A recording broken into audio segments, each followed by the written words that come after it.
Dhaka two Rajshahi এরকমই journey চলতেছে, তো বাসায় চলে আসলাম। আম্মু চলে আসছে আমাকে গেট খুলে দিতে। কিন্তু আমার হচ্ছে মেইনলি কলেজের কাজেই আসা।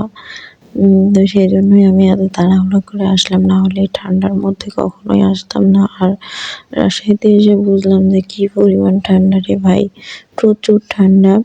আমার তো ঠান্ডায় অলরেডি আমার গলা টলা বসে গেছে, প্লাস আমার হচ্ছে ভয়েসটা শুনে বুঝতে পারছেন কি অবস্থা। তো রুমে এসে দেখি যে দুইজন ল্যাপটপ তারপরে মোবাইল এগুলো নিয়ে বসে আছে। আর এই তো গেমের পাগল। জানি না পড়াশোনা কেমন কি হবে না হবে, সবাই আমরা টেনশনে আছি। এরপর তো পরের দিন সকালে আমি হচ্ছে কলেজে চলে এলাম। আর ভিডিওটা হচ্ছে আমি ভালোভাবে করতে পারিনি, এত পরিমাণ ঠান্ডা। আর আমার হচ্ছে একটু জ্বরও চলে আসছিল, ঠান্ডা লেগে গেছিলো। তারপরও কি আর করার, ভিডিও করতে হবে তো করলাম। তো আমি চাদর টাদর মুড়ি দিয়ে কলেজে চলে যাচ্ছিলাম, হেঁটেই গেছি, কারণ রিক্সাতে আরও ঠান্ডা লেগে যাবে, কষ্ট হলেও হেঁটে গেছি।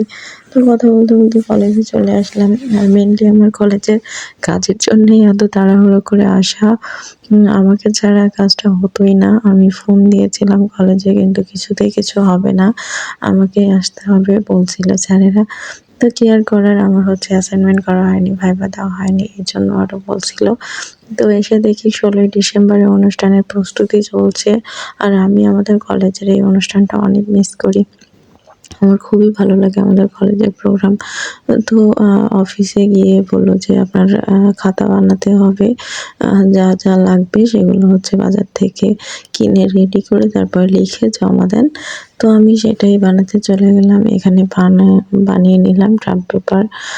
তো ট্রাম্প পেপারটা বানানোর পরে আমি হচ্ছে কলেজে যাব। কলেজে গিয়ে আমাকে কলেজে অনেকক্ষণ টাইম দিতে হয়।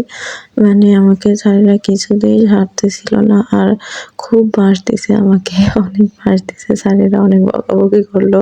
কি আর করার, তো শুনে তারপর চলে আসলাম বাসায়। এসে হচ্ছে ওরা হয়তো বসে আছে খুব ব্যস্ত ফোন নিয়ে। তারপরে আমি লেখালেখি শুরু করলাম। অর্ধেকটা কলেজে লিখছি, তো পরে অফিস বন্ধ করে দিচ্ছিল। তারপরে স্যার বাসায় আসতে রাজি, মানে বাসায় আসতে দিতে রাজি হয়েছে, না হলে আমার শাস্তি হিসেবে ওখানে লিখতে হতো। কি আর করার, তো এখানে লিখতে লিখতে আমি বোর হচ্ছিলাম। এই জন্য একটু আমার ফোনের ল্যাপটপ নিয়ে তারপরে আমি লিখতেছিলাম, কারণ এটা তো আমার মুখস্থ লিখতে হচ্ছে না, দেখে দেখে লেখা। সবাই ভালো থাকবেন, সুস্থ থাকবেন, আল্লাহ হাফেজ, টাটা।